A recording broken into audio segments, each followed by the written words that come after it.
Picture the standard diner breakfast, a stack of pancakes half an inch thick, steaming under a steady stream of warm maple syrup. When home-cooked attempts end up flat and rubbery, the cause is usually found in how specific ingredients interact during mixing and cooking. To control the texture, we have to treat our ingredients as a precise chemical toolkit: all-purpose flour, sugar, active leaveners, buttermilk, eggs, and butter. You will also need the exact hardware required to execute the process: 2 separate mixing bowls, a silicone spatula, and a heavy-bottomed skillet or griddle.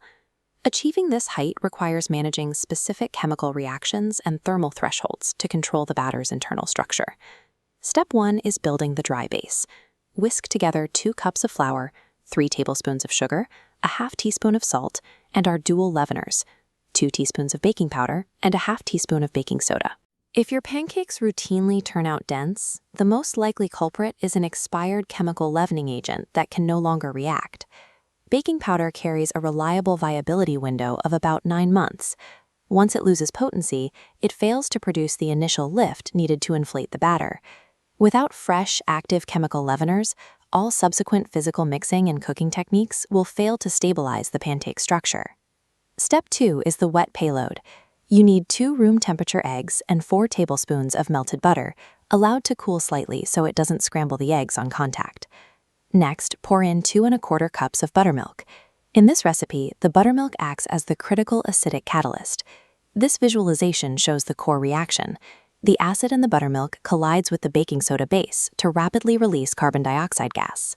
This immediate generation of carbon dioxide gets trapped in the batter, acting as the primary engine for the pancake's internal lift. The wet mix phase is the deliberate ignition of a gas-producing chemical reaction. Now for the most important physical transition. Add the reactive wet mix to the dry base and immediately set your whisk aside.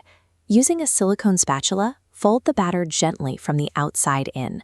We do this to limit gluten development. Gluten is the structural protein matrix found in flour that strengthens with mechanical mixing. Excessive motion causes individual protein strands to knit together into dense, rigid webs, creating a tough, chewy texture rather than a light one.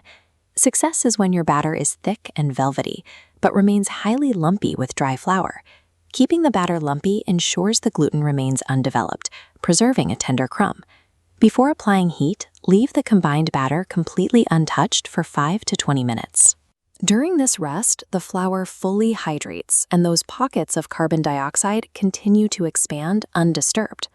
Next, set up thermal parameters. Bring the griddle to a steady medium-low heat, stabilized between 350 and 375 degrees. The pan is ready when a drop of butter sizzles and sears immediately upon contact. This cross-section shows the indicators that dictate the flip. Heat rises from the bottom, pushing expanding gas bubbles up until they breach the surface. Wait for 8 to 10 bubbles to pop, leaving tiny open holes. Once flipped, resist the urge to press down. This violently expels the trapped gas you've built.